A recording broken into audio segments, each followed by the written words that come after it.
দর্শক, কোটা আন্দোলনের বিষয়ে আরো খবর শোনাতে রাজধানীর সায়েন্স ল্যাব ও ঢাকা বিশ্ববিদ্যালয়ের টিএসসি মোড় থেকে যোগ দিচ্ছেন আমাদের সহকর্মীরা। শুরুতেই যেতে চাই সায়েন্স ল্যাবে, সেখানে আছেন সহকর্মী শফিকুজ্জামান রুবেল। রুবেল, আপনার কাছে বাংলা ব্লক সম্পর্কে জানতে চাচ্ছি এবং এই বাংলা ব্লক কর্মসূচিকে ঘিরে কোটা বিরোধীরা কি জড়ো হতে শুরু করেছে কিনা জানাবেন।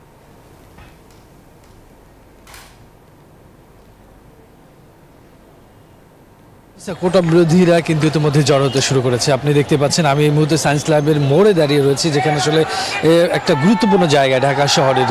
এখান থেকে যেরকম মিরপুর রোড গিয়েছে, সেভাবে সে আবার ঢাকা কলেজের সামনে দিয়ে যেই রোডটা গিয়েছে ঢাকা ইউনিভার্সিটি হয়ে পুরান ঢাকা থেকে, এছাড়া বাটা সিগন্যালের সামনে দিয়ে যে রোডটা গিয়েছে, সবগুলো রোডেই কিন্তু, এবং জিগাতলার দিকে যে রোডটা গিয়েছে, সবগুলো রোড এই মুহূর্তে ব্লক হয়ে আছে। বাংলা ব্লক নামে যে বিষয়বস্তু আপনি জানতে চেয়েছিলেন, সেটা কিন্তু যারা কোটা বিরোধী আন্দোলনে অংশগ্রহণ করেছেন তারা কিন্তু ইতিমধ্যেই সেই কার্যক্রম তাদের শুরু করে দিয়েছেন।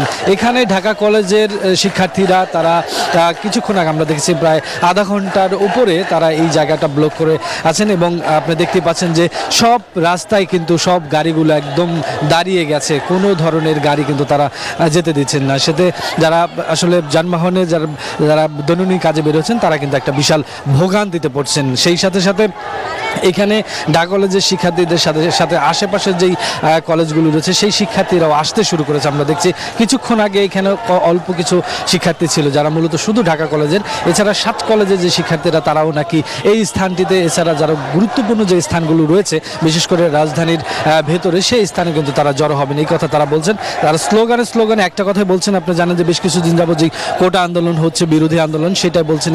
আজকে আবার যেহেতু নীতি নির্ধারণী পর্যায় থেকে এ বিষয়ে কথা বলা হয়েছে, তাই তারা ফুলে ফেপে উঠেছেন যে তাদের এই আন্দোলনটাকে কোনো ধরনের যে একটা দিক দেওয়া হচ্ছে না, সে বিষয়ে তারা বারবার বলছেন স্লোগানে যে তারা চান না কোনো বৈষম্যতা, তারা চান মেধায় উত্তীর্ণ হতে। তো সব মিলে সায়েন্স ল্যাব থেকে এই ছিল এই মুহূর্তে আমাদের আরেক সহকর্মী রয়েছেন মোহাইমিন, তিনি রয়েছেন ঢাকা ইউনিভার্সিটি এলাকায়, সেখানে কোটা বিরোধী আন্দোলনে।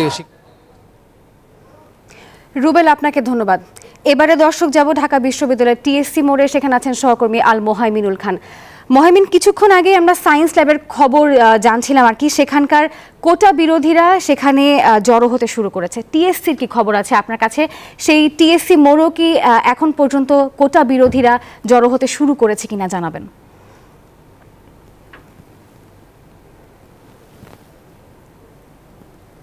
ধন্যবাদ নাফিসা আপনাকে। আমরা কিন্তু এই মুহূর্তে আছি ঢাকা বিশ্ববিদ্যালয়ের টিএসসির ঠিক রাজু ভাস্কর্যের সামনেই। আন্দোলনের প্রতীক কিন্তু রাজু ভাস্কর্য। যদিও সায়েন্স ল্যাবে কোটা বিরোধী আন্দোলন শুরু হয়ে গিয়েছে এরই মধ্যে, কিন্তু পূর্ব ঘোষণা অনুযায়ী 3টার দিকে শুরু হওয়ার কথা কোটা আন্দোলন। তো সেই হিসাবে এখনো অবধি আমরা কিন্তু টিএসসিতে ছাত্রদের জড়ো হতে দেখিনি। তবে আমরা কিছুক্ষণ আগেই দেখেছি পুলিশের একটি দল এখানে কিন্তু বিশেষ চৌকস অবস্থানে রয়েছে, এবং এখানে কিন্তু পুলিশের কড়া পাহারা রয়েছে, এবং তারা বলছেন যে এখানে অতিরিক্ত পুলিশ প্রদান করা হয়েছে নিরাপত্তার খাতিরে। তবে কোটা বিরোধীদের যারা সমন্বয়ক আছেন তাদের মধ্যে নাহিদ হোসেনের সাথে কথা হয়েছে আমাদের, তিনি আমাদের বলেছেন যে আসলে কোটা বিরোধী আন্দোলনে যোগ দিতে নিরুৎসাহিত করা হচ্ছে হলগুলো থেকে, এবং হলে কিন্তু ছাত্ররা এখনো বের হতে পারেনি। এমনকি বিশ্ববিদ্যালয় ক্যাম্পাসে আমরা দেখেছি বিশ্ববিদ্যালয়ের শিক্ষার্থীদের খুব বেশি উপস্থিতি নেই এখনো অবধি। তবে 3টা অবধি তারা সেখানে জড়ো হবেন বলছেন, এবং বাংলা ব্লকের যে লক্ষ্য ছিল যে আসলে সব মোড় বন্ধ করে দেওয়া হবে, সেই হিসাবে কিন্তু আমরা টিএসসির মোড় বা শাহবাগ মোড়ে এখনো গাড়ি ঘোড়া স্বাভাবিক চলাচল দেখেছি।